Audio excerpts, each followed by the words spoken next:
Dear Lord, I don't know who or what will cross my path today, but I do know that you are my rock and my fortress. You are my shield and my strong tower.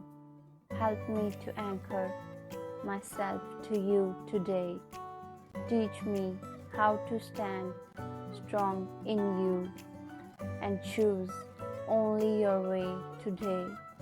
Help me walk by your truth and not my feelings.